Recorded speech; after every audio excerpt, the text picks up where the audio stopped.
आने वाले हैं, आपको न्यू ईयर की अपने स्टाइल में विश करने वाले हैं। तो उसमें हमारे पास कई पुराने एक्टर्स से लेकर नए एक्टर्स तक हैं, तो आप उन्हें देखिएगा और जिन्हें आप सुनते हैं उनकी आवाज़ से काफ़ी ज़्यादा परिचित हैं, वो हमारे पहले स्टार जो अभी अभी पापा बने हैं और जिनके बच्चे ने पैदा होते से ही काफ़ी सारी कंट्रोवर्सीज़ को इनवाइट किया है, जिसमें बच्चे का नाम क्या होना चाहिए, नहीं होना चाहिए।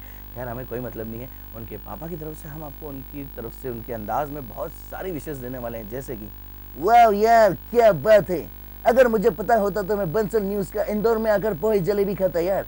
मेरी तरफ से आपको wishing you very very happy and prosperous new year. वाह अगला क्या बात है, इतने सारे लोग मुझे देख रहे हैं और मैंने तो आज बोर्नविटा भी नहीं पिया।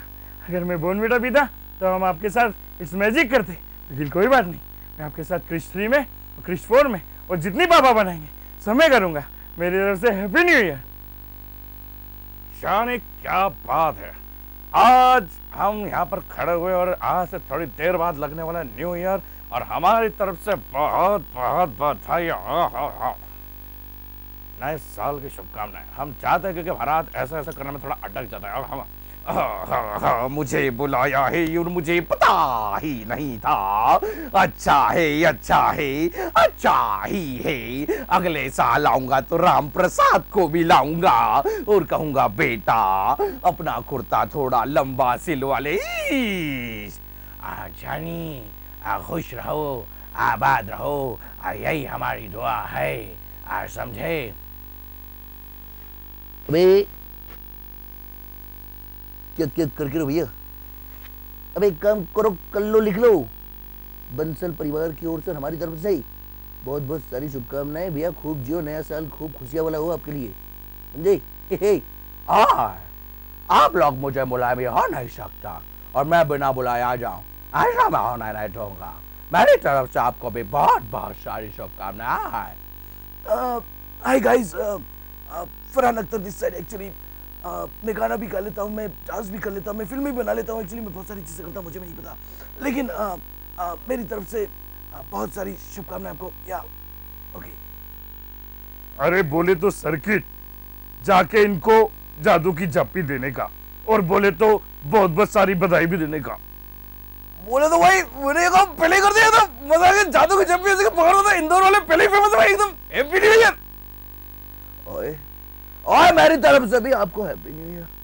ये आज पहले 2.5 किलो का हुआ करता था, आजकल महंगाई बहुत बढ़ चुकी है, नोटबंदी हो गई है, आजकल ये उंगली 2.5 किलो की है। मेरी तरफ से आपको हैप्पी न्यू ईयर। खुश रहो, चिल्ला नहीं रहा हूँ, ये तो मेरा प्यार है, गुस्सा तो पापा ने कहा ही करना है नहीं। बेटा सनी बिल्कुल सही कहते हो, माँ कसम, अगर आज हम होते तो हमारे साथ तो हेमा जी को भी लेके आते और बंसल न्यूज़ पर सबको कहते मेरी तरफ से happy new year. Thank you.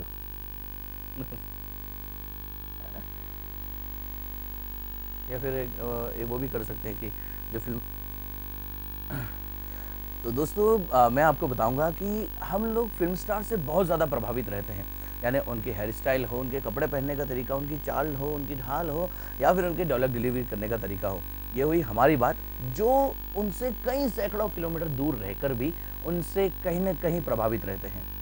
और जब इतनी दूरी पर रह के भी वो अपना प्रभाव छोड़ते हैं तो उनके घरों में जो उनके पाले हुए पेट्स हैं, चाहे उन्होंने कुत्ता पाल के रखा हो, बिल्ली पाल के रखी हो, बकरी पाल के रखी हो, वो सब उनकी स्टाइल को कहीं ना कहीं अपने अंदर समाहित कर लेते हैं। जैसे कि हम बात करें हमारी इंडस्ट्री के सबसे पुराने अभिनेता, सबसे शानदार अभिनेता अशोक कुमार साहब के यहाँ की। जब हम अशोक कुमार साहब के घर पर गए और उनके घर का गेट नॉक किया, खटखटाया, तो अंदर से ही बड़ा दुबला पतला सा एक कुत्ता बाहर निकल के आया और आकर भौंकने लगा।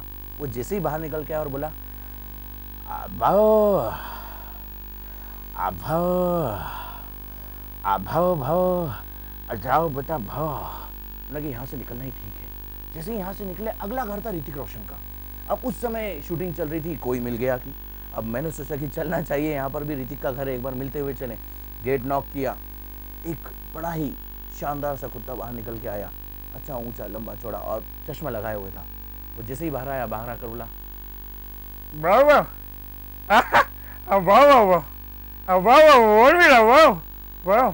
लगे यहाँ से बॉर्नविटा हम लोग लेके गए नहीं थे, मैंने यहाँ से आगे चलते हैं। अब आगे जो घर था वो था शक्ति कपूर का। शक्ति कपूर के घर पे गए, पहले तो डर लग रहा था कि जाए ना जाए क्या होगा, लेकिन गेट खटखटाया, जैसे ही गेट खटखटाया एक अजीब सा सनकी सा कुत्ता बाहर निकल के आया, बोला आए बाओ लाले पाओ। मतलब कि इसके इरादे ठीक नहीं है, यहाँ से भी चला जाए। आगे थे हमारे ओम प्रकाश साहब। ओम प्रकाश साहब के घर पे जैसे ही गए, बेटा भाऊ, यहाँ से भी चलते। आगे जो थे अब अमरीश पुरी साहब का कुत्ता, उनका कुत्ता मतलब खाने को साल भर में एक बार ही मिलता है, भोगता भी साल भर में एक ही बार है, लेकिन ऐसा लगता है कि वो कम भोग रहा हो, भैंस ज्यादा रंबा रही हो। अरे बाऊ। और उसके बाद हम लोग गए शाहरुख खान साहब के यहाँ। नहीं, उनका कुत्ता नहीं था, उनके यहाँ थी बकरी। अब उन्हीं के स्टाइल में हम जैसे ही गए, शाहरुख खान साहब के घर के गेट खटखटाने की जरूरत पड़ी नहीं, बकरी बाहर ही थी। जैसे ही हम गए, बकरी की आवाज आई,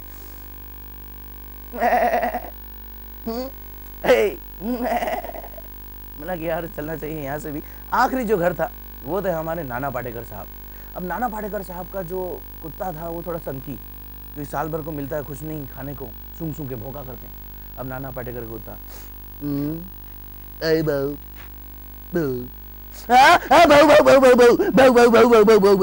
इतने में गेट खुला, नाना पाटेकर निकले, बड़ी सी बंदूक ली और कुत्ते को गोली मार दी। ना नाना भैया क्या हुआ, गोली क्यों मार दी? नाना पाटेकर, साला मुझसे ज्यादा भौंकता था, मुझसे कंपटीशन करने चला था, गोली मार दी मैंने उसे। अच्छा है।